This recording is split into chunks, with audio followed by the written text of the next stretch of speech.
सावित्रीताई देशमुख एका हाताने साडीच्या निऱ्या सांभाळत एका हातात आरतीचे ताट घेऊन मंदिराच्या पायथ्याशी चपला काढतात आणि पायऱ्या चढून वर मंदिरात जातात. पुजाराला आरतीचे ताट देऊन हात जोडून मनोभावे त्या देवीच्या मूर्तीला बघत असतात. मनात अनेक प्रश्न असतात ज्याची उत्तरे त्या देवीला मनातल्या मनात मागत असतात, तक्रार करीत असतात आणि भरल्या डोळ्याने त्या देवीला बघत असतात. इतक्यात त्यांना आवाज येतो. कुणीतरी मंजूळ गोड स्वरात म्हणत असते, सर्वमंगल्य मांगल्ये शिवे सर्वार्थ साधके शरण्ये त्र्यंबके गौरी नारायणी नमस्तुते. तशा सावित्रीताई मागे आवाजाच्या दिशेने बघतात. एक नाजूकशी गोरीपाड मुलगी डोळे बंद करून हात जोडून मंत्र म्हणत असते. बघता क्षणी सावित्रीताईंना ती मुलगी फार आवडते. चेहऱ्यावर रोज सालस सुसंस्कृत वाटत असते. त्या बघण्यात गुंग असतात की ती मुलगी आवाज देते, काकू काकू. सावित्रीताई तिच्याकडे बघतात तर ती मुलगी त्यांच्या हातावर प्रसाद ठेवते.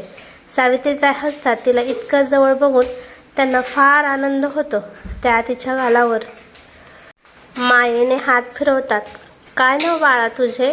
ती मुलगी नंदिनी. सावित्रीताई म्हणतात, खूप छान नाव आहे तुझे.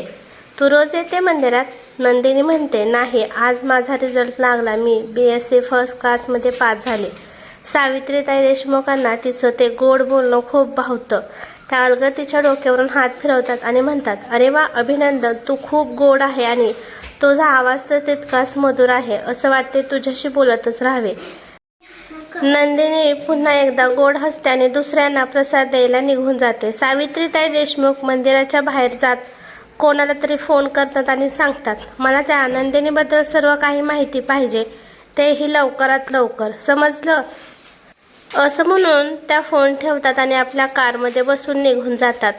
विचित्र कपडे घातलेला एक व्यक्ती मोठ्या बंगल्यासमोर असणाऱ्या सेक्रेटरी रूममध्ये येतो आणि त्यांना आपले नाव सांगून आत जाण्याची परमिशन मागतो. तसा गार्ड आत फोन करून कळवतो आणि तो व्यक्ती गेटच्या आत जातो. मोठा आलिशान बंगला आणि त्यावर वरच्या बाजूला नाव होते, देशमुख निवास. सावित्रीताई आत हॉलमध्ये सोफ्यावर बसून त्यांचीच वाट बघत असते. तो व्यक्ती आत येऊन त्यांना नमस्कार करतो. सावित्रीताई म्हणतात, बोला, काय माहिती मिळाली त्या मुलीची? तो माणूस म्हणतो, मॅडम, तिचं पूर्ण नाव नंदिनी गौतम काळे. अत्यंत शांत, साधी आणि सरळ मुलगी आणि आई वडील दोघेही 5 वर्ष अगोदर एका ॲक्सिडेंटमध्ये गेले. मरणा अगोदर तिच्या वडिलांनी त्यांचा लहान भाऊ संदीप मोरे यांच्याकडून वचन घेतले की ते नंदिनीला नीट सांभाळेल. पण त्यांना तिच्या आईवडिलांचे 80 लाखाचे घर त्यांना मिळाले. पण तरीही त्या माणसांचं बोलणं मध्येच तोडत सावित्रीताई म्हणाल्या, त्यांच्या घरी कोण कोण आहे? तर तो माणूस म्हणाला, नंदिनीचे चुलते संदीप मोरे, त्यांची बायको राणीताई मोरे, नंदिनी एवढीच, त्यांची मुलगी श्वेता आणि मुलगा कार्तिक. त्यांनी नंदिनीचे घर विकून त्या पैशाने आपल्या मुलाला डॉक्टर केले. मुलीला पण चांगल्या कॉलेजमध्ये शिकवले. पण नंदिनीला मात्र साधारण कॉलेजमधून शिकवले. संदीप मोरे यांची परिस्थिती फार नाजूक आहे. नंदिनीतर्फे मिळालेल्या पैशाचा त्यांना फार आधार झाला. मात्र त्यांनी नंदिनीला कधीही चांगली वागणूक दिली नाही. नंदिनीची चुलती राणीताई मोरे अत्यंत लालची बाई. तिने नंदिनीचा पैसा तर घेतला, पण तिला घरातील एक सदस्य म्हणून कधीही पाहिले नाही. घरातील तिच्याकडून सगळी कामे करून घेतात. आता सध्या ते मुलीला चांगल्या पगाराची नोकरी लागावी यासाठी प्रयत्न करीत आहेत. हे सगळं ऐकून सावित्रीताई देशमुखचे डोळे चमकतात. चेहऱ्यावर एक स्माईल येते. थोड्या खुशीत ते त्यांना काही पैसे देतात आणि पुन्हा थोडे पैसे देऊन, ते तुझ्या कामाचे आणि हे काम परफेक्ट केले त्याचे बक्षीस म्हणून पुन्हा गरज लागली की बोलवून घे. तो खुश होत म्हणाला, हो नक्कीच मॅम, तुम्ही केव्हाही मला बोलवू शकता. मी नेहमी तयार असेल. 2-3 दिवसांनी संदीप मोरे आणि त्यांची पत्नी राणीताई मोरे हिला सावित्रीताई देशमुख यांनी बोलवले म्हणून ते देशमुख निवासमध्ये येतात. घरातील सर्वात जुने नोकर मनोहर काका त्यांना बसायला सांगतात. दोघेही त्या मोठ्या आणि आलिशान घराला भिरभिरत्या नजरेने बघतात. इतक्या सावित्रीताई पायऱ्यांवरून खाली येतात. बसा बसा मोरे, आरामात बसा. ते खाली येऊन बाजूच्या सोफ्यावर बसतात. काय घेणार तुम्ही? संदीपराव म्हणतात, मॅडम काहीही नको, सावित्रीताई म्हणाल्या. मनोहर काका, पाहुण्यांना चहा नाश्ता काहीतरी आणा, असेच दबक्या आवाजात. अहो खरंच काही नको आम्हाला. कशासाठी बोलवले आहे आम्हाला? आमचे काही चुकले का? तुम्ही असे अचानक बोलवले म्हणून विचारतोय. संदीपराव घाबरत सावित्रीताईंना म्हणाले. यावर सावित्रीताई हलके स्माईल करीत, अहो मोरे, तुम्ही असे घाबरू नका, तुमचे काही चुकलेले नाही, रिलॅक्स व्हा, हे घ्या पाणी प्या. लगेच ते पाणी गटागटा पिऊन संपवतो. सावित्रीताई म्हणतात, आम्हाला समजले तुमचा मुलगा कार्तिक डॉक्टर झाला आहे, पण त्याला चांगली जागा भेटत नाही आहे. राणीताई चंपून त्यांच्याकडे बघते आणि घाईघाईने म्हणते, हो हो मॅडम, माझा मुलगा खूप हुशार आहे आणि चांगल्या मार्काने तो पास झाला आहे आणि तो चांगला हाडांचा डॉक्टर झाला आहे. त्याला स्वतःचं क्लिनिक उभा करायचं आहे. परंतु असं म्हणून त्या गप्प बसतात. सावित्रीताई म्हणतात, तालुक्यामध्ये आमची एक जागा आहे, तिथे आम्ही त्याच्यासाठी क्लिनिक बांधून देऊ शकतो. हे ऐकून दोघेही डोळे फाडून बघतात. संदीपराव म्हणाले, काय मॅडम, तुम्ही खरंच बोलत आहात का? आम्हाला खरंच मदतीची गरज आहे. आमची परिस्थिती बेताचीच आहे. त्याला जर ही जागा मिळून क्लिनिक मिळाले तर तुमचे खूप उपकार होतील. सावित्रीताई मंदस्मित करत, ठीक आहे, दिली तुम्हाला ती जागा आणि त्या जागेवर क्लिनिक पण बांधून आम्ही देतो.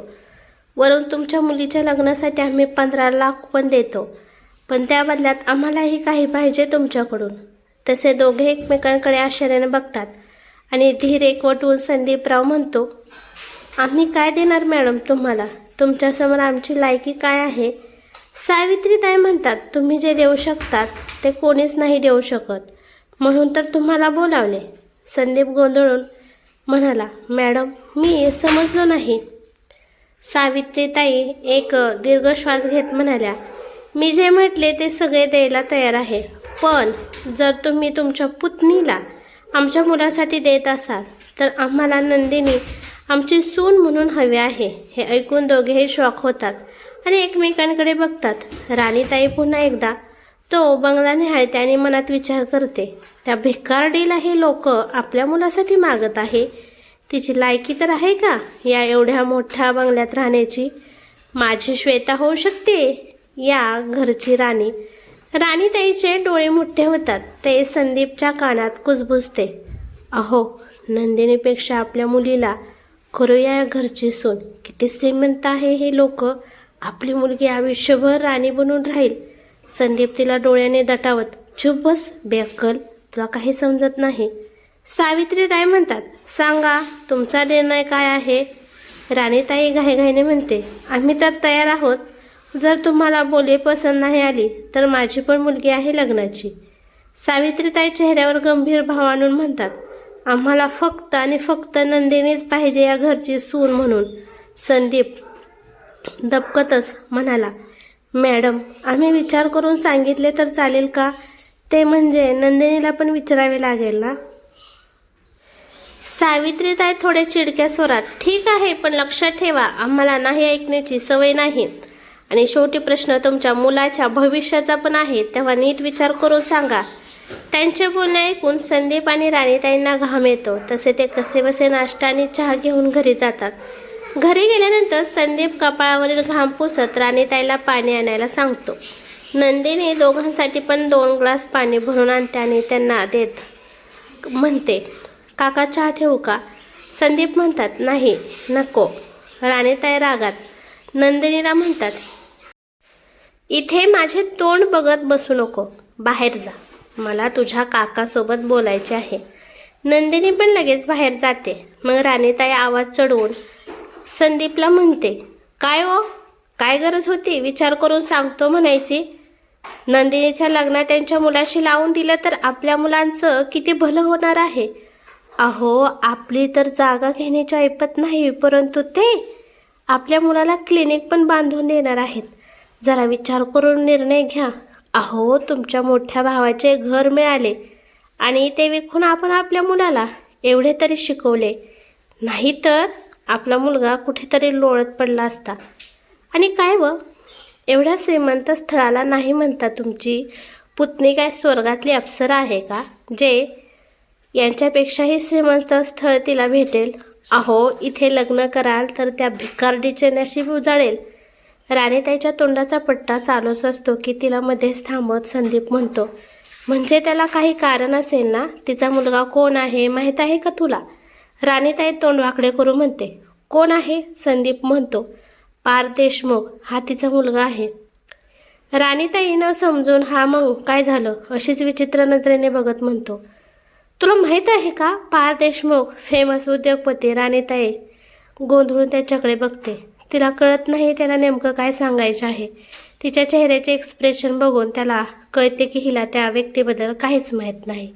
संदीप म्हणतो, अगं पार्थ देशमुख म्हणजे तोच व्यक्ती ज्याची 5 वर्षा अगोदर रेप केस खूप गाजली होती, ज्या त्या न्यूज चॅनलवर तेच चालू होतं. राणीताई आश्चर्याने बघत, काय झाले मग? जेल झाली का त्याला? संदीप म्हणतो, नाही, पैशाच्या जोरावर तो ती केस जिंकला होता.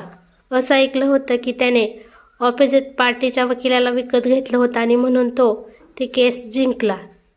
त्यावेळी त्याचे लग्न एका बड्या उद्योगपतीच्या मुलीशी जुळले होते, पण या केसमुळे ते लग्न तुटले. राणीताई काहीतरी गवसल्याचं आव्हानत. तरीच म्हटले, ती मॅम एवढी मेहेरबान का झाली आपल्यावर? आपल्यासारख्या फाटक्या घरातील मुलगी का मागत आहे? मुलाचे लग्न नसेल जुळत म्हणून हा खोटारडेपणा. असो, आपल्याला काय करायचे? लावून द्या त्या नंदिनीचे लग्न तिच्या मुलाशी. संदीप डोळे मोठे करीत, राणी तू हे काय बोलत आहे? हे तिच्या जागी श्वेता असती तर अशीच बोलली असती का तू? राणीताई चिडून, ते मला माहीत नाही. मला फक्त एवढे समजते की त्या एका लग्नाने आपली परिस्थिती सुधारेल. आपल्या कार्तिकला चांगलं करिअर मिळेल. अहो, आपण जसे दिवस काढले तसे आपल्या मुलाला नाही काढावे लागणार आणि आपण श्वेताचे लग्न चांगल्या ठिकाणी करू शकू. राणीताई गाल फुगून, मी आता सांगते, हे लग्न कसंही करून होऊ द्या, नाहीतर मी निघून जाईन हे घर सोडून. मग बसा तुम्ही तुमच्या पुतणीला घेऊन. संदीप म्हणाला, राणी हे काय बोलते तू? राणीताई म्हणाल्या, माझ्या मुलांच्या भवितव्याचा प्रश्न आहे आणि का नाही करू मी त्यांचा विचार? आई आहे मी. आजपर्यंत कसे दिवस काढले त्यांनी माहीत आहे मला. दुसऱ्या मुलांचे नवीन ड्रेस बघून आतल्या आत तुटायचे ते, आणि आज कुठे चांगले दिवस येऊ शकतात, तर का नाही विचार करू मी? तुम्ही उद्याच्या जाऊन त्यांना हो म्हणा. असं म्हणत राणीताई पाय आपटून निघून जाते. इकडे संदीप मात्र कात्रीत सापडला. एकीकडे भावाला दिलेले वचन आणि निरागस मुलगी नंदिनी, तर दुसरीकडे आपली 2 मुले आणि त्यांचे उज्ज्वल भविष्य. मनात खूप विचार चालू असतो, पण शेवटी भावाच्या मुलीसमोर स्वतःच्या मुलांचे पारडे जड होते. सायंकाळी जेवण झाल्यावर नंदिनी सगळी खरकटे काढून उष्टी भांडी जमा करून बाहेर नेऊन ठेवते. कार्तिक आपल्या मोबाईलमध्ये गुंतलेला असतो आणि श्वेता बाहेर फिरायला निघून जाते. सगळे आवरून नंदिनी झोपण्यासाठी सगळ्यांच्या गाद्या खाली टाकत असते की राणीताई तिला थांबवते. ए पोरी, राहू दे ते काम, मी करते. तुझ्या काकाला तुझ्याशी काही बोलायचे आहे. नंदिनीला एकदम आश्चर्य होते. आज पहिल्यांदाच तिच्या काकीने तिच्या हातचे काम स्वतः करायला घेतले होते, पण काकीने सांगितले ते ऐकावे लागेल, नाही तर ओरडा मिळेल. म्हणून ती छोटे काकाजवळ जाते. काका, तुम्ही बोलवले मला? संदीप सुपारीचा तुकडा तोंडात टाकत, हो बस इथे. तशी नंदिनी काकाच्या बाजूला बसते. संदीप म्हणतो, नंदिनी बेटा, आम्ही तुझे लग्न पक्के केले आहे. मुलगा चांगला उद्योगपती आहे, करोडाचा मालक आहे आणि स्वतः चालून आलेले स्थळ आहे. आपल्याकडून तर त्यांच्या काहीच अपेक्षा नाहीत. लग्नाचे सगळे तेच बघणार आहेत. नशीब काढले बेटा तू. नंदिनी म्हणते, पण काका, मला इतक्या लवकर लग्न नाही करायचे. मला जॉब करायचा आहे. इतक्या तिची चुलती ओरडत आली आणि म्हणाली, काय करायचे आहे नोकरी करून? कोणते दिवे लावणार आहेस तू? आणि एवढे श्रीमंत घराने काय रोज रोज चालून येणार आहे का? तुझ्यासारख्या भिकारडीला आणि करोडपतीच्या बायकोला काय गरज नोकरी करायची? तसे काका काकीला गप्प बसायला सांगतात आणि स्वतः नंदिनीला समजावण्याच्या सुरात म्हणतात, बेटा, तुला तर आपली परिस्थिती माहीतच आहे. मी दोघींचे लग्न नाही करू शकत ग. त्यात एवढे मोठे घराणे. मला वाटले आयुष्यभर सुखी राहशील म्हणून मी होकार दिला. आणि कार्तिकचं पण अजून व्यवस्थित नाही. त्यात एक लोक आपल्या कार्तिकसाठी तालुक्यात जागा देऊन क्लिनिक पण बांधून देणार आहेत. असे जर झाले तर माझे ओझे कमी होईल आणि आमची परिस्थिती सुधारेल. तू बघ, आता तुझी इच्छा नसेल तर मी जबरदस्ती नाही करणार, पण असं स्थळ पुन्हा येणार नाही. नंदिनी विचार करते, आपलं लग्न करण्याने कार्तिकला फायदा होणार असेल तर तयार होऊन जाऊ लग्नाला. आणि तसंही काकी काही ऐकणार नाही. ती आपले खरे करूनच राहील. तशी ती म्हणते, ठीक आहे काका, तुम्हाला जसे ठीक वाटेल तसं करा. लगेच दुसऱ्या दिवशी संदीप सावित्रीताईला लग्नासाठी होकार कळवतो. त्यांचा होकार मिळताच सावित्रीताईला काय करू आणि काय नाही असे होऊन जाते. पण तिच्या मनात अजून भीती वाटते की लग्न लगेच करून टाकावे, नाहीतर ऐन वेळेवर ही मुलगी पण नकार देईल आणि हातची मुलगी जाईल. सावित्रीताई लगेच संदीप आणि राणीताईला बोलवून घेतात. सावित्रीताई म्हणतात, मिस्टर मोरे, मला हे लग्न लवकरात लवकर करायचे आहे.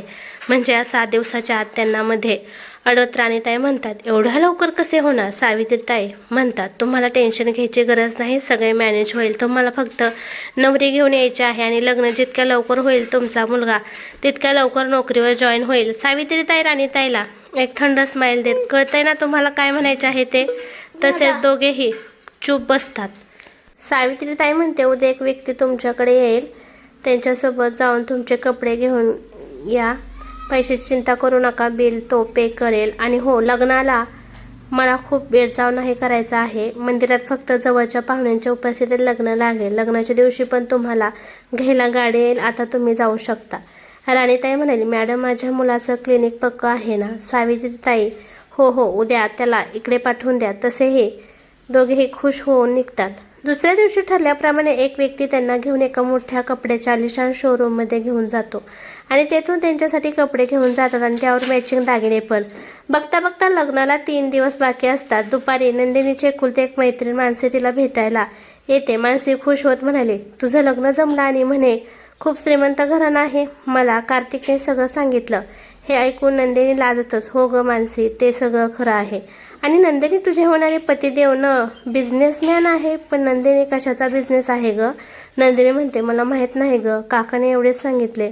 मानसी आश्चर्याने, काय अगं, पण डायरेक्ट त्या मुलाला विचारायचे ना ग, त्यांचा कुठला बिझनेस आहे तो? नंदिनी नाराजीने, कसे विचारणार, मला तो कोण आहे तेच माहीत नाही. मानसी डोळे मोठे करू, काय, तुझे लग्न कोणाचे होत आहे हे तुला माहीत नाही?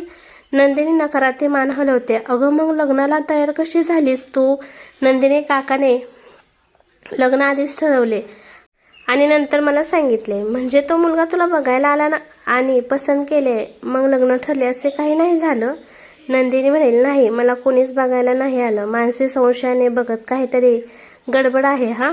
बोल, एवढा मोठा बिझनेसमॅन, त्याला तर श्रीमंत मुलींची काही कमी नसेल, तरी तो तुझ्यासारख्या गरीब मुलीशी लग्न करते. तशी तू खूप सुंदर आहे, करू शकतो, पण तो तिला बघायलाही आला नाही. मग कसे शक्य आहे ग? मला नाही गोष्ट पटतच नाही. बरं, तुला त्याचे नाव तरी माहीत आहे का? ते पण माहीत नाही. नंदिनी विचार करते, हो, कोणीतरी पार देशमुख आहे, काकाने सांगितलं होतं त्याचं नाव. मानसी आश्चर्याने बघत, नक्की हेच नाव सांगितले का? नंदिनी गोंधळ, हो, हेच नाव सांगितले होते. मानसी आश्चर्याने बघत म्हणाली, लगेच लग्न मोड, तू काकाला सांग तुला हे लग्न नाही करायचे. नंदिनी कन्फ्यूज होत, अगं पण का, असं काय झाले? मानसी नंदिनीकडे बघत, मूर्ख मुली, तुला माहीत आहे का तो पार देशमुख कोण आहे? नंदिनी संशयाने बघत, कोण आहे तो? अगं, तो रेपिस्ट आहे. 5 वर्षाआधी त्याने त्याच्याच ऑफिसमध्ये काम करणाऱ्या मुलीवर रेप केला होता. नंदिनीला धक्का बसल्यासारखं वाटले. ती मानसीकडे बघत म्हणाली, खरंच सांगतेस का?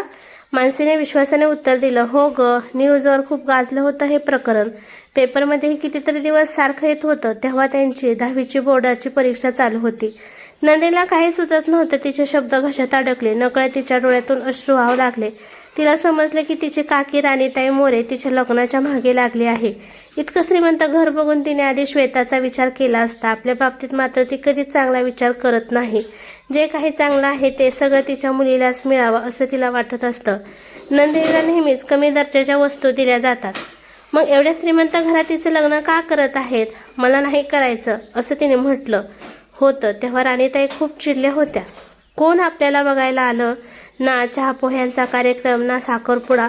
सर्व मंदिरात लग्न करत आहेत, एवढे श्रीमंत असूनही लपून लग्न का करत आहेत, असे विचार नंदिनीच्या मनात येत होते. मानसी तिला हलवत म्हणाली, नंदिनी, ए नंदिनी. नंदिनी डोळे पुसत तिच्याकडे पाहते आणि म्हणते, मानसी, आता काय करू ग मी? मानसी ठामपणे म्हणाली, लग्न मोडायचं. आजच तुझ्या काका काकूला खडसावून सांग तू हे लग्न करणार नाहीस. आणि त्यांनी ऐकलं नाही तर? नंदिनीने विचारलं. तर घरून पळून जा, पण अशा व्यक्तीशी लग्न करू नकोस, मानसी म्हणाली. नंदिनी घाबरतच म्हणाली, मला काकीची भीती वाटते ग. त्या दिवशी नाही म्हटलं तर मला खूप काही बोलल्या. मानसी म्हणाली, तुझी काकी एवढा दबाव टाकते म्हणजे नक्कीच त्यात काहीतरी काळं आहे. तू हिंमत हरू नकोस, तुझ्या काकाला सांग. सायंकाळी जेवणानंतर नंदिनी तिच्या काकाजवळ गेली. काका, मला हे लग्न करायचं नाही, ते घाबरत म्हणाले. हे ऐकून आत बसलेली राणीताई रागाने बाहेर आली. काय गाय सट्टिवे, लग्न नको करायला? आयुष्यभर आमच्यावर बसून खाणार आहेस का? आम्ही तुला चांगल्या घरात लग्न लावून देतोय आणि तुला काय झालंय? आमची इज्जत आहे की नाही? संदीप मोरे वैतागून म्हणाले. थांब जरा, मला तिचं ऐकू दे. राणीताई रागाने आत निघून गेल्या, पण जाताना म्हणाल्या, काही झालं तरी हे लग्न होणारच. काकांनी प्रेमाने विचारलं, नंदिनी काय झालं? कुणी काही बोललं का? नंदिनी म्हणाली, काका, मी ऐकले की 5 वर्षापूर्वी त्यांच्यावर रेप केस चालू होती. हे ऐकून काका थोडे गडबडले, पण स्वतःला सावरत म्हणाले, असं काही नाही, ती खोटी केस होती. देशमुखच जिंकले. तुला वाटतं का मी तुला चुकीच्या माणसाशी लग्न लावून देईल? नंदिनी अजूनही समाधानी नव्हती. काका, मला खूप श्रीमंत घर नको, साधी मध्यमवर्गीय फॅमिली असली तरी चालेल. आपण हे लग्न मोडू शकत नाही का? काकांनी दुःखाने सांगितलं. बेटा, आता वेळ खूप पुढे गेली आहे. ते लोक खूप मोठे आहेत. त्यांनी कार्तिकला जागा देऊन क्लिनिक बांधायला सुरुवात केली आहे. जर आपण लग्न मोडलं तर ते आपल्या कार्तिकला ते क्लिनिक देणार नाहीत. शिवाय आपल्या कार्तिकला कुठे नोकरी पण मिळू देणार नाहीत. हे ऐकून नंदिनीच्या डोळ्यात पुन्हा पाणी आलं. तिला कळलं की तिचे काका काकी त्यांच्या फायद्यासाठी तिचा बळी देत आहेत. ती हताश होत शून्यात बघत होती. तिला आईबाबांची खूप आठवण येत होती. आईबाबा असते तर त्यांनी असं होऊच दिलं नसतं, असा विचार तिच्या मनात आला. पण आता स्वतःच्या डोळ्यांनी स्वतःला उद्ध्वस्त होताना बघण्याशिवाय तिच्याकडे काहीच पर्याय नव्हता. नाईलाजाने ती लग्नासाठी तयार झाली होती. जणू तिचं फक्त शरीर उरलं होतं.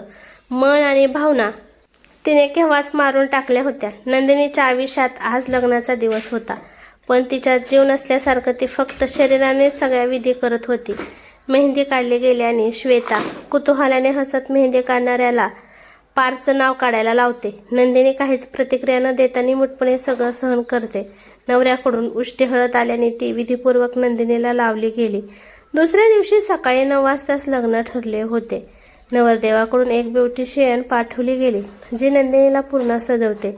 ती अनुभवी ब्युटिशियन असल्यामुळे अत्यंत नाजूक आणि सुंदर मेकअप करते आणि नवरीच्या वेशात नंदिनी खूपच सुंदर दिसते. श्वेता आणि काकी तर तिला बघून जळतात.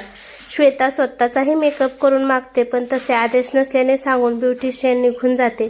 नंदिनी सुंदर दिसत असली तरी तिच्या चेहऱ्यावर तिची आतली उदासी स्पष्ट दिसत होती.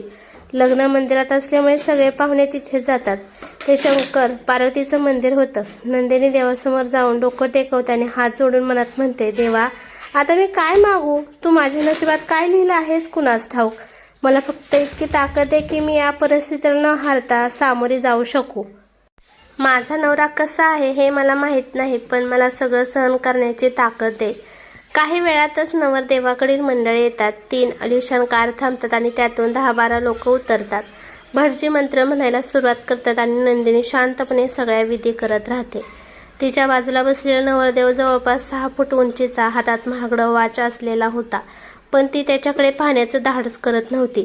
तिच्या मनात कधीतरी त्याला बघावं असं वाटत होतं, पण लगेच तिला आठवतं की तोच तो व्यक्ती आहे ज्याच्याबद्दल तिने ऐकलं होतं. त्यामुळे तिच्या मनात भीती वाढते. लग्नाच्या विधी पूर्ण होतात आणि भटजी कन्यादानासाठी बोलावतात. नंदिनीचे काका कन्यादान करतात. सर्व विधी पूर्ण होतात आणि शेवटी पाठवणी होते. राणीताई आणि श्वेता प्रेम दाखवत रडण्याचं नाटक करतात, पण नंदिनी मात्र शून्यात हरवलेली असते. तिच्या चेहऱ्यावर कोणतेही भाव नसतात. ती एकदाही रडत नाही आणि शांतपणे कारमध्ये बसते. सगळ्या कार त्यांच्या घराकडे निघतात. काही वेळातच ते एका भव्य आलिशान बंगल्याजवळ पोहोचतात. नंदिनी कारमधून उतरते आणि तो भव्य बंगला पाहून थक्क होते. तिच्या अपेक्षापेक्षाही कितीतरी जास्त श्रीमंत घर होतं ते. तिच्या मनात येतं, इथे माझं कसं निभावं लागेल? इथले नोकरही माझ्यापेक्षा जास्त श्रीमंत आणि हुशार असतील. ती थोडी बिचकून जाते. सावित्रीताई तिचा गृहप्रवेश करून घेतात आणि माप ओलांडून आत घेतात. नंदिनीला सावित्रीताईकडून पाहून असं वाटतं की तिने त्यांना कुठेतरी पाहिलं आहे, पण कुठे ते आठवत नाही. सगळे पाहुणे हॉलमध्ये बसलेले असतात, पण नवरदेव मात्र गळ्यातील हार काढून फेकत झपाझप पावलं टाकत वर निघून जातो. नंदिनी अवाक होते. ती त्याला जाताना पाहत मनात विचार करते, याला माझ्याशी लग्न करायचं होतं की हे जबरदस्तीचं लग्न आहे? एवढा श्रीमंत माणूस माझ्यासारख्या साध्या मुलीशी लग्न का करेल? नक्कीच याचंही लग्न जबरदस्तीने झालं असेल. ती विचार करत असतानाच सावित्रीताईच्या आवाजाने भानावर येते. सावित्रीताई म्हणतात, अगं नंदिनी, मी तुझ्या सगळ्यांशी ओळख करून देते. नंदिनी हळूच त्यांच्याजवळ जाऊन उभी राहते. सावित्रीताई सांगतात, मी पार देशमुखची आई, म्हणजे तुझी सासू, आणि हे तुझे आजी सासरे आणि आजच सासरे. पाया पड. नंदिनी खाली वाकून त्यांच्या पाया पडते. सावित्रीताई एक एक करून सगळ्यांशी तिची ओळख करून देतात. पारचे मावशी, मावसाजी, मामा, मामी, काका, काकू, मोठे काकू, तसेच पारचे वडील प्रदीपराव देशमुख. सगळ्यांशी ओळख करून दिल्यानंतर सगळे नंदिनीला आशीर्वाद देतात आणि सगळेजण तिला काही ना काही महागडी भेटवस्तू देतात. मावशी तिला सोन्याचा नेकलेस देते, मामी तिला सोन्याच्या कड्या देते, दोन्ही काका मिळून तिला एक एफडी सर्टिफिकेट देतात आणि आजी सासरे तिला एका इन्व्हल्पमध्ये काही डॉक्युमेंट्स देतात. सावित्रीताई तिला जरी काठीची साडी आणि त्यावर सोन्याचा बाळकृष्ण देतात. ती सगळे घेऊन सावित्रीताईकडे बघते की आता यांचे काय करू. सावित्रीताई तिला एका रूममध्ये घेऊन जातात आणि म्हणतात, आजच्या दिवस तू याच रूममध्ये राहा. उद्या सत्यनारायणची कथा आटोपली की तुला तुझ्या रूममध्ये राहता येईल. जा, थोडी फ्रेश होऊन आराम कर. डिनर रेडी झाला की मी आवाज देते. त्या जायला वळतात. तेवढ्यात नंदिनी अडखळत म्हणते, मॅडम. सावित्रीताई मागे वळतात आणि स्माईल करत म्हणतात, अगं काय म्हणतेस? आजपासून आई म्हण मला. नंदिनी घाबरत जीभ चावत म्हणते, सॉरी आई, हे दागिने कुठे ठेवू? सावित्रीताई म्हणतात, अगं तुझेच आहेत, हे तुझ्याजवळ ठेव. नंदिनी म्हणते, पण हे इतके महाग दागिने मी कसे सांभाळू? सावित्रीताई म्हणतात, एक काम कर, आता तुझ्याजवळ ठेव. उद्या कथेला बसशील तेव्हा घालून ये, आणि हा बाळकृष्ण उद्या सकाळी कथेत ठेवावा लागेल तेव्हा सांभाळून ठेव. उद्या भटजी मागतील तेव्हा तू दे, आणि उद्या तुझ्या रूममध्ये जाशील तेव्हा प्रश्नच नाही. तिथे वार्डरोब आहे आणि त्यात लॉकर पण आहे, तिथे ठेवू शकतेस. आणि घाबरू नकोस, इथे कधी चोरी होत नाही आणि पारच्या रूममध्ये तर त्याने बोलवल्याशिवाय कोणी जाऊ शकत नाही. नंदिनीच्या मनात प्रश्न येतो, कुणीही जाऊ शकत नाही, मग मी कशी जाणार? तिच्या चेहऱ्यावरचे एक्सप्रेशन पाहून सावित्रीताई मायेने तिच्या गालावर हात फिरवतात आणि म्हणतात, अगं तू त्याची पत्नी आहेस. आजपासून तुला त्याची परवानगी घ्यायची गरज नाही. तुझा आजपासून त्याच्यावर आणि या घरावर पूर्ण अधिकार आहे. ती आता त्याची एकटीची नाही, तर तुम्हा दोघांची रूम आहे. असं म्हणत त्या रूम बाहेर निघून जातात. नंदिनी तशीच तिथल्या बेडवर बसते आणि मनात विचार करते, दोघांची रूम? ऐकायला किती छान वाटतं, पण खरंच असं असेल की मी या घरातही एक कळसूत्री बाहुली बनून राहणार? आतापर्यंत काकीच्या इशाऱ्यावर नाचत होते, आता नवऱ्याच्या? आणि अचानक तिला भीती वाटू लागते. कसे असेल हे स्वभाव? कसा असेल? रेपिस्ट आहे म्हणजे बायकोवरही रोज अत्याचारच फिल्ममध्ये दाखवतात तसे असतात का? रेपिस्ट रानटी? बापरे, तसे असेल तर माझे कसे होणार? आपल्यासारख्या मुलीला इतक्या सहजासहज एवढ्या मोठ्या घरची नाही बंगल्याची पण. बंगला काय, तर हा महालच आहे. मी आणि महालाची राणी. कशी शक्य आहे? माझे नशीब इतके चांगले तर असू शकत नाही. सगळे खूप चांगले वागत आहेत. खरंच हे चांगले लोक आहे की दिखावा आहे? नंदिनी, जरा जपून वाग. देवा, आता तूच माझी हिंमत दे देवा, सगळं सहन करण्याची. नाहीतर मला हे माझ्या आईवडिलांजवळ पाठवून दे. नकोसं वाटतं आयुष्य आता. असं वाटायचे की लग्न झाले की सुखी होईल, काकीच्या जातातून मुक्त मिळेल. एवढे श्रीमंत सासर, श्रीमंत नवरा कधीच नव्हता पाहिजे मला. तर सर्वसाधारण मिडल क्लास आमच्यासारखी फॅमिली पाहिजे होती. खूप काही मोठे स्वप्न नव्हते माझे, पण ते हे पूर्ण नाही होऊ शकत. देवाने काय वाढवून ठेवले आहे माझ्या नशिबात तर काय माहीत. इतकी परीक्षा बघतो माझी. मी काय पाप केले जे माझ्या आयुष्यात इतके काटे दिले? तो इतक्या दरवाजा कोणीतरी नॉक करतो. मॅम, आत येऊ? नंदिनी साडी सावरते, डोळे पुसते. हो, या ना मॅम. तुम्हाला कशाची गरज वाटली तर 107 कॉल करा. हा सर्वंट रूमचा नंबर आहे. नंदिनी, हो ठीक आहे. नंदिनी फ्रेश होऊन कपडे चेंज करते. काही वेळाने तिला जेवायला बोलायला एक नोकरानी येते. तशी नंदिनी तिच्या मागे डायनिंग टेबलकडे जाते. सगळी मोठी माणसे जेवायला बसलेली असतात. ते बघून ती जागेच थांबते. तर तिचा ऑकवर्डनेस बघून सावित्रीताई स्वतः तिला आपल्या बाजूच्या चेअरवर बसवतात. मनोहर काका, बाईसाहेब पारबाबाला भूक नाही म्हणत आहे, तुम्हाला जेवण करून घ्या बोलले. सावित्रीताई म्हणाल्या, बरं ठीक आहे, पण तुम्ही नीट त्याच्याकडे लक्ष द्याल. मनोहर काका म्हणाले, हो मॅडम. मामी हळूच धुसफूस करत, आम्ही याच्या लग्नासाठी म्हणून इथे आलो आणि हा सोबत जेवण सुद्धा करू शकत नाही. कमाल आहे बोवा याची. मामा तिला डोळे मोठे करून बघतात तशी ती शांत होते. पण नंदिनी हे सगळं ऐकते. तिला कळत नाही की इथे काय चालले आहे. लग्न असून हे लग्न घरासारखे नाही वाटत. त्यात त्याचे आपसात वाद आहेत की सहज म्हणून बोलल्या त्या पण काहीतरी विचित्र तर आहेच. ती सगळे विचार झटकून निमूटपणे जेवण करते. खाली बसून जेवण करण्याची सवय असल्यामुळे तिला डायनिंग टेबलवर जेवताना थोडं अनकम्फर्टेबल होते. त्यात एवढ्या श्रीमंत लोकांसोबत बसून जेवायचे. ती कशीबशी थोडीफार जेवते. प्रदीपराव म्हणतात, सावित्री चला आपल्याला निघायला हवं आता मुंबईला. तुझ्या मनासारखे तुझ्या चिरंजीवाचे लग्न लागले एकदाचे मला असं वाटते. आता आपले काम झाले. सावित्रीताई आश्चर्याने म्हणतात, अहो असं कसं बोलता? उद्या सत्यनारायण ठेवला आहे, भटजीला सांगितले आहे. प्रदीपराव म्हणतात, हे बघ सावित्री, तू लग्न म्हटले म्हणून आलो आता. कथा मग अजून काही मला शक्य नाही. तुला थांबायचे तर थांब, आम्ही सगळे निघत आहे. आता सावित्रीताई म्हणाल्या, अहो पण आता रात्र झाली, उद्या कथा आटपून जाऊ ना. प्रदीपराव म्हणतात, मला जमणार नाही. मी लग्नाला सुद्धा तुझ्या हट्टामुळे आलो. आता 1 मिनिट पण मी थांबू शकत नाही. सावित्रीताई खूप आशेने आपल्या सासऱ्याकडे बघतात, पण तेही निघायच्या तयारीत असतात. काका तुम्ही तरी थांबा, घरातील मोठी माणसे हवी ना कथेला. काका म्हणतात, तू आहे ना, मग आमची काय आवश्यकता? मी या लग्नाच्या विरुद्ध होतो तरी तुझा अट्टहास केलास. लेकाचे लग्न, आम्ही लग्नाला आलो हेच खूप झाले. आता नाही थांबू शकत. तुला काय करायचे ते कर. सावित्रीताई नाईलाजाने खाली मान घालतात. सगळे आपापल्या कारमध्ये बसतात. प्रदीपराव आणि त्यांचे आईवडील एका कारमध्ये बसतात. कार स्टार्ट करून प्रदीपराव सावित्रीताईकडे बघून म्हणतात, तुलाही जास्त थांबायची गरज नाही. कथा आटोपली की लगेच निघून ये. सावित्रीताई म्हणतात, अहो पण तिचे पुढचे बोलणे न ऐकता तो कार सुसाट घेऊन निघून जातो. सावित्रीताई हताश होऊन आज येतात. नंदिनी हे सगळं बघून अवाक होते. काय सुरू आहे हे सगळे गेले?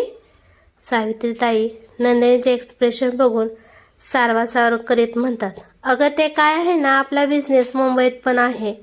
सगळं कसं टाकून नाही येता येत ना, म्हणून इतकं अर्जंट जावे लागले. थोड्या कंपनीत इश्यू चालू आहे. बरं तू झोप थकली असशील, उद्या लवकर उठायचे आहे. मी 5ला पण सांगून येते. नंदिनी रूममध्ये जाते, पण डोक्यात असंख्य विचार चालू असतात. सकाळी नंदिनी लवकरच उठते. मग 2 नोकरांनी सोडल्या तर सगळे झोपूनच असतात. तिला वाटते आपण आंघोळ करून तयार होऊन राहावे, म्हणून ते वॉशरूममध्ये जाते. पण काही केल्या तिला ते नळ कसे सुरू करायचे कळत नाही. कसाबसा एक नळ चालू होतं, पण त्यातून थंडगार पाणी येते. आता गरम पाणी कुठून येणार? काय नळाची सिस्टीम आहे हे तिला कळत नव्हते. तिची खूप चिडचिड होते. चिडून ती 2-3 नळ चालू करून बघते. ती शावर चालू होऊन ती अर्धी ओली होते. आता तिची अजूनच चिडचिड होते. काय करू, कशी आंघोळ करू असा विचार करत नंदिनी बाहेर बघते तर मागच्या बाजूला एक वॉशरूम दिसते. तिथे 2च नळ असतात, एक गरम आणि एक थंड, आणि बाजूला बकेटही असते. म्हणून ती तिथेच आंघोळ करते. कशीबशी साडी घालून ते रूममध्ये येत असते. तेवढ्यात सावित्रीताई तिला पाहतात आणि थोडे चिडून विचारतात, नंदिनी तू तिथे कशाला गेली होतीस? नंदिनी घाबरतच म्हणते, आंघोळ करायला. इथे गरम पाणी नव्हतं म्हणून. सावित्रीताई म्हणतात, कसं शक्य आहे? गिझर तर चांगलाच आहे आणि ते नोकरांचं वॉशरूम आहे, तिथे जायचं नसतं. नंदिनी घाबरतच सांगते की इथले खूप सारे नळ तिला सुरू करता आले नाहीत म्हणून ती तिकडे गेली. तिची अडचण समजून सावित्रीताई मवाळ होतात. बरं मी तुला समजावून सांगेन. आता लवकर तयार हो, भटजी येतील. नंदिनी खाली मान घालून होकार देते. थोड्याच वेळात भटजी येऊन पूजेची तयारी करतात. नंदिनीही तयार असते. सावित्रीताई 3दा पार देशमुखला बोलवायला पाठवतात, पण तो येत नाही. सगळे त्याची वाट पाहत असतात. इतक्यात वरच्या स्टोअररूममधून उतरण्याचा आवाज येतो. नंदिनी घाबरून पुन्हा खाली मान घालते. पार ते येऊन समोरच्या पाटावर बसतो. आणि सावित्रीताई नंदिनीला त्याच्या बाजूला बसवतात. भटजींचे मंत्र सुरू होतात. हात वेगाने चालतात. कधी बाळकृष्णावर अभिषेक तर कधी हवनात तूप टाकतात. नंदिनी मात्र पुतळ्यासारखी सगळं बघत बसलेली असते. भटजी 2-3दा तिला हाताला स्पर्श करा असं सांगतात, पण कसा आणि कुठे करायचा याच विचारात ती अडकलेली असते. तर पार्थला जणू काहीच घेणं देणं नसल्यासारखा तो फक्त लवकरात लवकर कथा आटपायची वाट पाहत बसलेला असतो. कशीबशी ती त्याच्या तेजीने चालणाऱ्या हाताला अगदीच हलका स्पर्श करते. कथा आटपते तसा पार्थ देशमुख लगेच रूममध्ये निघून जातो आणि लगेच 10 मिनिटात रेडी होऊन खाली येतो. आई, मी ऑफिसला चाललो, सावित्रीताई म्हणाल्या. अरे पण आजच्या दिवशी तरी थांबायचे. तो ऐकून न ऐकण्यासारखा करतो. सावित्रीताई देशमुख हातावर प्रसाद देत, रात्री लवकर येशील ना. तो काही उत्तर न देता निघून जातो. सावित्रीताई नंदिनीकडे बघत कसनुसं हसत, ऑफिसमध्ये काम असतात ना, म्हणून कामाच्या बाबतीत तो खूप सिरियस आहे. नंदिनी काहीही बोलत नाही. सावित्रीताईची चाललेली सारवासारव तिला कळते. दुपारचे जेवण झाल्यावर सावित्रीताई तिला तिच्या रूममध्ये घेऊन जातात. नंदिनी ती रूम बघतच राहते. मनातच म्हणते, एवढी मोठी बेडरूम.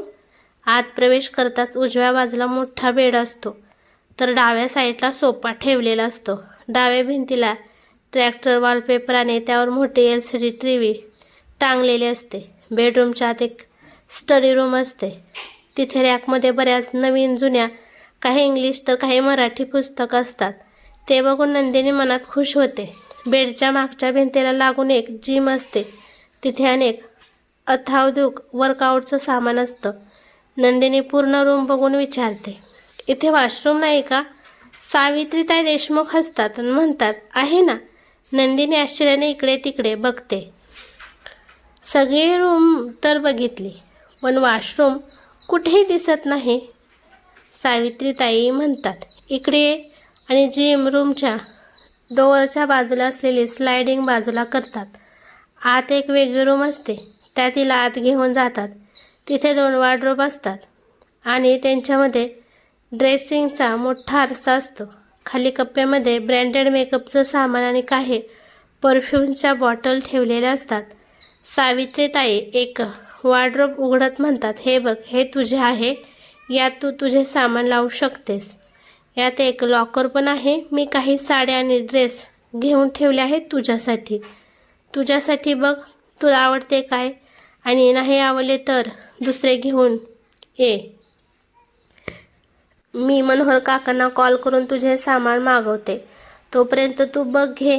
नंदिनी तिथे बघते. काही पैठणीच्या तर काही कांजीवरम सिल्कच्या साड्या लावल्या होत्या. काही डिझायनर साड्या, तसेच हेवी वर्कचे ड्रेस. सगळे खूप महागडे होते. तिचे तर पाहूनच डोळे दिपतात. ते हळूच दुसरे वॉर्डरोब ओपन करते, पण तेवढ्यात सावित्रीताई देशमुख येतात आणि म्हणतात, ते पार्थ देशमुखचं आहे. नंदिनी लगबगीने डोअर बंद करते. सावित्रीताई त्याच्यासमोर थोडं पुढे जाऊन एक डोअर ओपन करतात, तर ते वॉशरूम असते. नंदिनी ते बघून थक्क होते. एवढे मोठे बाथरूम. त्यात छोट्या स्विमिंग टँकसारखा एक बाथटब असतो. बाजूने काचेची छोटी शॉवर रूम असते आणि बरेच नळ बघून ती पुन्हा कन्फ्यूज होते. पण सावित्रीताई तिला सगळं नीट समजावून सांगतात. कुठला थंड पाण्याचा, कुठला गरम पाण्याचा गिझर कसा ऑन करायचा. मनोहर काका तिचं सामान वर आणून देतात. नंदिनीचं सामान खूप थोडं असल्याने ती ते लगेच लावून खाली येते. सावित्रीताई कोणाला तरी फोन करून काहीतरी सांगतात आणि नंदिनीजवळ येत म्हणतात, नंदिनी, मला आता मुंबईला निघावं लागेल. तू इथे खालीच थांब. सायंकाळी एक मुलगी येईल. ती तुला छान तयार करेल आणि रूममध्ये घेऊन जाईल. तेव्हाच तू रूममध्ये जायचं. तोपर्यंत तू इथे थांब. हवं तर आराम कर. मी थांबले असते, पण प्रदीपरावनी आजच बोलवलं आहे, त्यामुळे जावं लागेल. आणि मायेने तिच्या चेहऱ्यावरून हात फिरवत तिच्या कपाळाचं चुंबन घेतात. नंदिनी, माझ्या मुलाची काळजी घे गं. घेशील ना. तिला काय बोलावं कळत नाही, पण हळव्या झालेल्या त्या आईला बघून ती फक्त मान हलवते. तिचा निरोप घेऊन त्या लगेच निघून जातात. रात्रीचे 10 वाजता एक मुलगी नंदिनीला तयार करून रूममध्ये घेऊन जाते आणि सुंदर सुंदर लाल गुलाबाच्या पाकळ्यांनी सजवलेल्या बेडवर तिला बसवते. मॅम, मी निघते, सर येतीलच लवकर. नंदिनी सभोवताली बघते. ती रूम पूर्ण रंगबिरंगी सुगंधित कॅन्डलने सजवलेली असते. बेडवर गुलाबाच्या पाकळ्या पसरवलेल्या असतात. हार्ट शेपचे काही पिलो नीट लावलेले असतात. त्या कॅन्डलच्या मंद प्रकाशात ती रूम उजळून निघालेली असते. पण नंदिनी मात्र आतून भीतीने थरथर कापत असते. आज काय होईल तिच्यासोबत? ही रात्र कशी जाईल? एक वेळ मनात येतं, पळून जावं इथून कुठेतरी दूर. पण कुठे जाणार? कोण आहे आपला? रात्रीचे 10:30 होतात. तसं तिला वाटतं आता येईल. त्या शांत वातावरणात थोडा जरी काही आवाज झाला तरी तिच्या पोटात भीतीचा गोळा येतो. AC रूममध्येही तिचा घामाने चेहरा ओला होत असतो. थोडी जरी चाहू लागली की वाटायचं, आला की काय? तर रात्रीचे 11:30 वाजले तरी फार देशमुख आला नाही. आता काय करू मी? येणार आहे का नाही? झोपू का मी की अजून वाट बघू? नंदिनी गोंधळात पडते. इकडे डोळे जड होऊ लागतात. झोपायचं की असंच बसून राहायचं? इतक्यात पायऱ्यांवरून कोणीतरी झपाझप पावलं टाकत वर येत असल्याचा आवाज येतो आणि तिची खात्री होते की ते आले. असाच आवाज होतो जेव्हा ते पायऱ्यांवरून येतात किंवा जातात. आता तिची भीतीने धडधड अजूनच वाढते आणि इतक्यात दरवाजा उघडतो आणि पार देशमुख आत येऊन लगेच दरवाजा लावतो. नंदिनी भीतीने थरथरत खाली मान घालून पदर पकडून चुळबुळ करत उभी असते. तो जवळ येतो तसा तिला दारूचा भपकारा येतो. त्या वासाने तिला गुदमरल्यासारखं होतं. तिची भीतीने धडधड अजून वाढते. इतक्या तिला एक हुंकार ऐकू येतो. तिला काही कळत नाही. तो हुंकार पुन्हा एकदा येतो. खूप हिंमत करून ती मान वर करते. त्याचा अक्राळ विक्राळ चेहरा, रागाने लालभडक डोळे आणि कपाळावरची ताठ उभी शीर तिला दिसते. तो पुन्हा मानेला झटका देत हुंकार भरतो. तिला कळतं की तो तिला बेडवरून उठायला सांगत आहे. ते घाबरून लगेच बेडवरून उठून बाजूला खाली मान घालून उभी राहते. भीतीने इतकी घाबरलेली असते की तिला रडायलाही येतं. पण कसेबसे अश्रू थांबवते. तो रागाने एका हाताने बेडवरच्या सगळ्या पाकळ्या फेकतो आणि हार्टशेपचे पिलो बाजूला करत स्वतःला बेडवर झोकून देतो आणि तसाच पालथा पडतो. नंदिनीला सुचत नाही काय करावं आणि काय नाही. वाघाच्या गुहेत एखादी शेळी फसावी तशी तिची अवस्था झाली होती. 5 मिनिट होतात, 10 मिनिट होतात, 15 मिनिट होतात. ती तशीच उभी. 20 मिनिट होतात आणि त्या शांत वातावरणात पार देशमुखच्या श्वासाच्या लयबद्ध गतीचा आवाज यायला लागतो. तिला कळते की तो गाढ झोपला आहे. तशी हिंमत करून ती वर त्याच्याकडे बघते तर तो जसा पडला तसाच गाढ झोपलेला असतो. आता ती इकडे तिकडे बघते. काय करू? एवढा मोठा बेड आहे. झोपू का एका कोपऱ्यात? नाही, नकोच. किती प्यायले आहे? जागा आल्याने काही केलं तर? बाजूला सोफा दिसतो. ती हळूच आवाज न करता तिथे जाते. पण तिच्या बांगड्यांचा आणि पायातील पैंजणाचा आवाज होतो. ती घाबरून पुन्हा त्याच्याकडे बघते. तो अजूनही तसाच गाढ झोपलेला असतो. ती हळूच सोफ्यावर आडवी होते. पण एकतर डोळ्यात झोप, त्यात तो उठेल तर काय करेल ही भीती आणि त्या सोफ्यावर कडसुद्धा फिरता येत नाही. काय करू? खाली कार्पेट अंथरलेलं असतं. ती बाजूला पडलेले ते हार्ट शेपचं पिल्लो घेते आणि खाली कार्पेटवर झोपते. आहा, काय मग कार्पेट आहे. नाहीतर काकाकडे फक्त एका चटेवर खाली झोपावं लागायचं. एसीच्या थंडीमुळे ती साडीचा पदर पूर्ण अंगाभोवती लपेटून घेते. कधीतरी सकाळी 3:30ला तिला झोप लागते. पण लगेच 5:30ला जाग येते. ती उठून बघते. तो अजूनही तसा झोपलेला. ती वॉशरूममध्ये जाऊन तयार होऊन लगेच खाली येते. आता कुठे तिला थोडं मोकळं वाटतं. खाली अजूनही सगळे नोकर उठलेले नसतात. इतक्यात मनोहर काका येतात. बाईसाहेब, तुम्ही उठल्या? तुम्हाला काही हवं का? तिला उठल्याबरोबर चहा प्यायची सवय असते. पण आपल्या वडिलांपेक्षा मोठ्या व्यक्तीकडे कसं मागायचं म्हणून ती काहीच बोलत नाही. मनात येतं, जेव्हा चहा करतील तेव्हा मिळेलच, तोपर्यंत बसू. पण रोज उठल्याबरोबर कामाची सवय. काकाकडे सकाळपासून रात्रीपर्यंत सतत काम. कित्येकदा अभ्यासालाही वेळ मिळायचा नाही, चिडचिड व्हायची. पण बोलणार कुणाजवळ? निमूटपणे काम करण्याशिवाय पर्याय नव्हता आणि आज बसून राहणं तिच्या जीवावर येत होतं. सगळे उठून आपापल्या कामं करत असतात. ती उठून बाहेर येते. सकाळचा छान थंड वारा सुटलेला असतो. बाहेर एका बाजूला स्विमिंग टँक असतो आणि दुसऱ्या बाजूला मोठं लॉन असतं. त्या लॉनमध्ये रंगबेरंगी पानांच्या झाडाची रचना अशी केलेली असते जणू रांगोळी काढली आहे. त्यात सुंदर फुलं झाडं, कुठे पसलेला वेल, कुठे फुलांचे गुच्छ, तसेच एक कृत्रिम धबधबा आणि त्याचं पाणी एका गोलाकार कुंड्यात पडत असतं. त्या कुंड्याच्या मधोमध कारंजाने तर रंगबेरंगी मासे फिरत असतात. हे सगळं बघून नंदिनी इतकी खुश होते की थोड्या वेळासाठी सगळं विसरून जाते. बाजूला जवळपास 60 वर्षाचा एक माळी झाडांची वाळलेली पानं काढून माती भुसभुशीत करत असतो. नंदिनी जवळ जाऊन म्हणते, काका, तुम्ही किती सुंदर बगीचा तयार केला आहे. किती छान वाटतं इथे. हे रंगबेरंगी फुलं बघितली की माणूस सगळं विसरून जातो. माळी काका अचानक कुणीतरी बोलल्याने मागे वळून बघतात. इतक्या वर्षात कुणीतरी त्यांच्या कामाची दखल घेतली होती. त्यांचा चेहरा आनंदाने उजळतो. बाईसाहेब, तुम्हाला आवडला? नंदिनी म्हणते, काका, असं कोणी असेल का ज्याला इतका सुंदर देखावा आवडणार नाही? काका खुश होत म्हणतात, बाईसाहेब, हे तर काहीच नाही. थोडं ऊन डोक्यावर येऊ द्या, मग बघा कशी फुलपाखरं आणि रंगबेरंगी पक्षी इथे येतात आणि या धबधब्यात पक्षी आंघोळ करतात, पंख फडफडत पाणी झटकतात. तुम्ही बघाल म्हणजे कळेल. नंदिनी आनंदाने, काय खरंच? माळी काका हसत, हो बाईसाहेब, आल्यावानी वाटतं मला, अगदी स्वर्गात. नंदिनी गिरक्या घेत ते सगळं बघत असते. माळी काका विचारतात, बाईसाहेब, तुम्ही आमच्या पा. देशमुख साहेबांच्या नवरी हायसा? नंदिनी फक्त मान हलवते. काका आनंदाने म्हणतात, बाईसाहेब, तुम्ही आल्या ना आता, तुम्ही या घराचं नंदनवन कराल.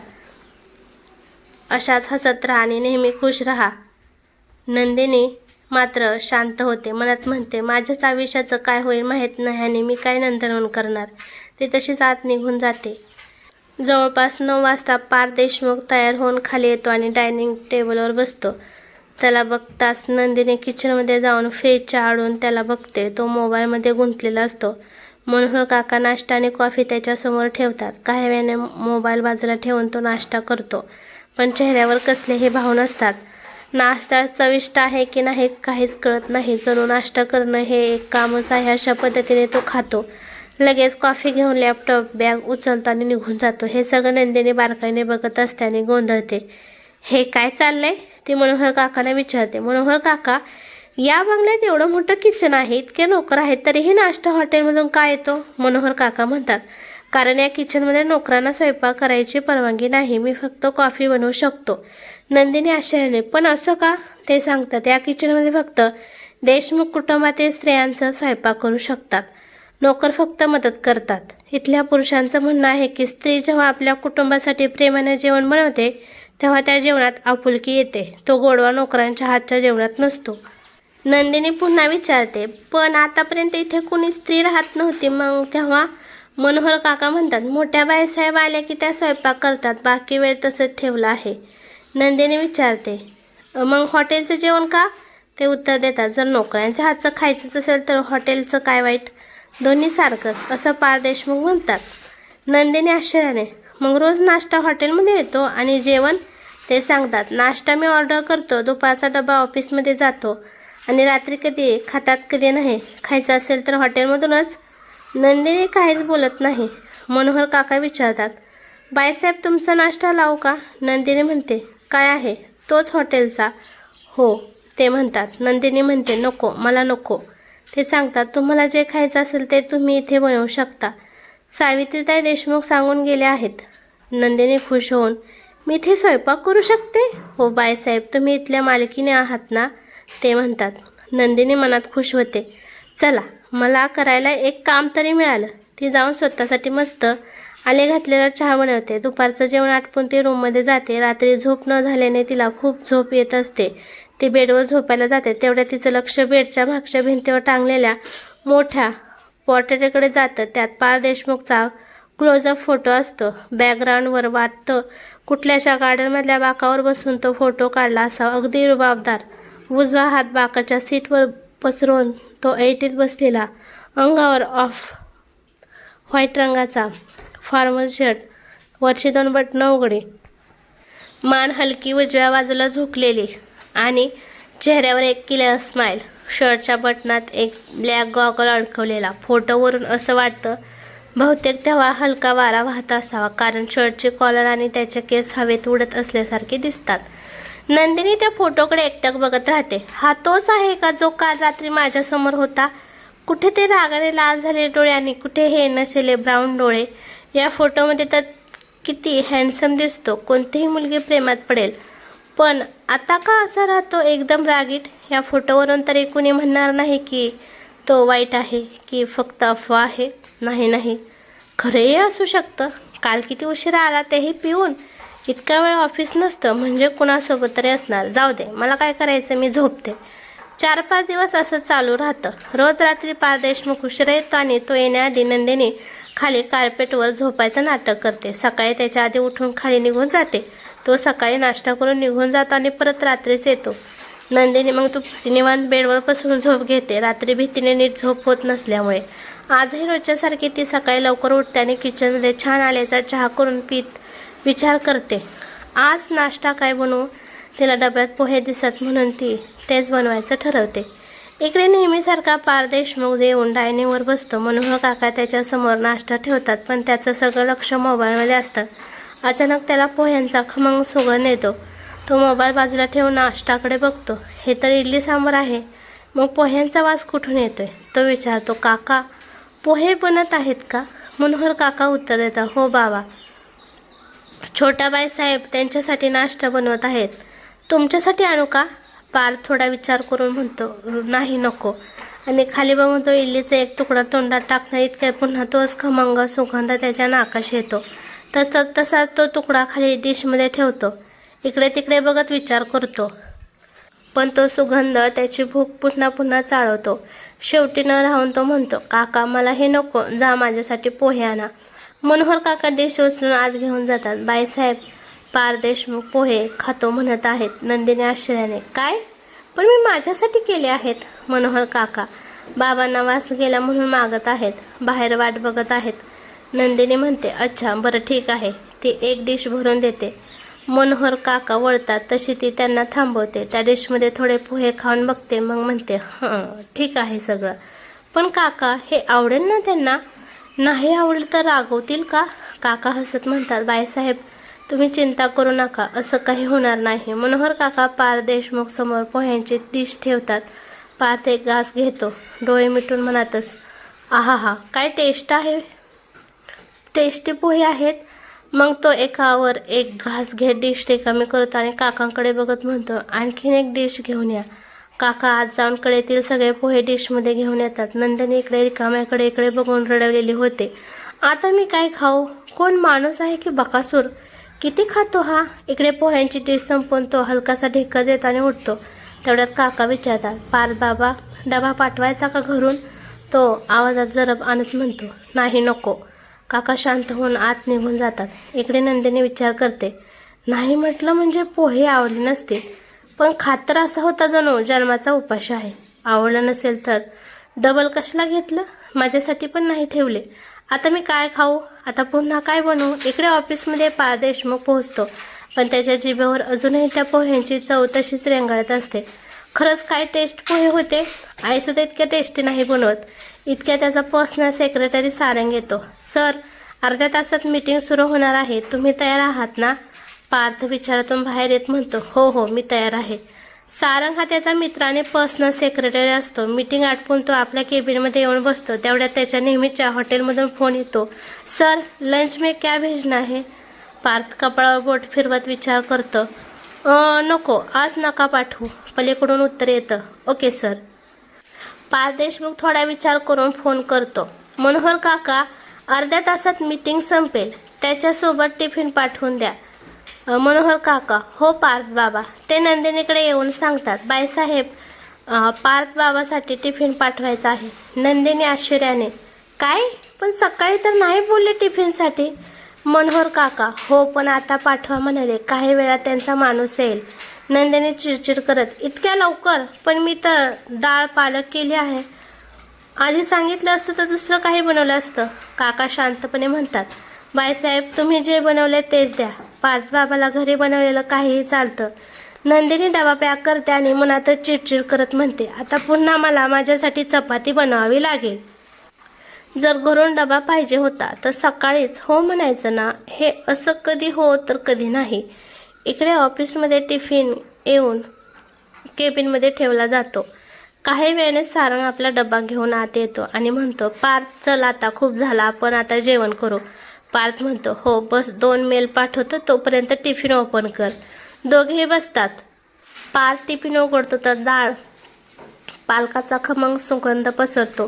तो वास सारंगच्या नाकातही जातो. सारंग लगेच म्हणतो, पार्थ जेवण दुसरीकडून मागवलं आहे का? पार्थ शांतपणे आज घरून आला आहे. सारंग आश्चर्याने, काय घरून आलं म्हणजे वहिनीने बनवलं? मग तर आज मीच संपवणार हे, असं म्हणत तो डब्बा घ्यायला जातो. पण पार्थ लगेच हिसकावतो, काही गरज नाही, तू तुझा डब्बा खा, मी माझा खातो. सारंग थोडा रागाने, वा भाई, आतापर्यंत हॉटेलचं जेवण तू मला देत होतास आणि आज वहिनीने बनवलं तर मला चाखायलाही देत नाहीस. पार्थ वैतागत, ठीक आहे, फक्त टेस्ट करायची आहे ना, हे घे. तो छोट्या चमच्याने अर्धा चमचा भाजी त्याच्या प्लेटमध्ये टाकतो. सारंग डोळे मोठे करून बघतो, हे इतकंसं? पार्थ म्हणतो, नको असेल तर परत घेईल. नाईलाजाने सारंग खातो, पण त्याची नजर सतत पार्थच्या प्लेटकडेच असते. पार्थही लवकरच खातो, पुन्हा मागेल म्हणून त्याच्याकडे बघत नाही. इतक्या सारंग विचारतो, पार्थ हे काय आहे? आचार की चटणी?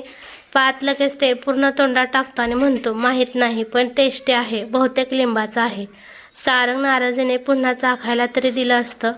पार्थ म्हणतो, आणि आतापर्यंत जे महागड्या हॉटेलचं जेवण येत होतं ते मी तुलाच देत होतो, तेव्हा काही बोलला नाहीस? सारंग हसत, ते उकळलेलं घासपूस असतं म्हणून देत होतास, आणि आज खरं चविष्ट जेवण तू स्वतः खातोस. पार्थ म्हणतो, अरे ते टिफिन आई तुझी माझ्यासाठीच पाठवत होत्या, मी शाकाहारी आहे म्हणून त्यांनी कधी चिकन मटण पाठवलं का? सारंग लगेच, मग आज पण त्यांनी तुझ्यासाठी आवडीची भाजी पाठवली होती, मग का नाही खाली? पार्थ अडखळत, ते आज घरून आलं होतं ना टिफिन, नाही खाल्लं असतं तर राग आला असता.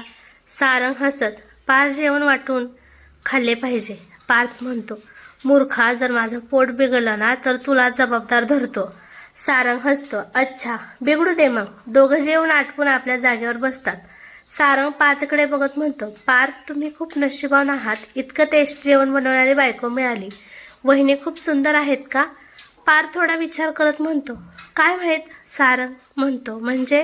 पार्थ शांतपणे म्हणतो, मी अजून तिला नीट बघितलंच नाही, ती माझ्यासमोर येत नाही. सारंग म्हणतो, बरोबर आहे, तुम्ही खूप रागात असता म्हणून ते घाबरत असेल.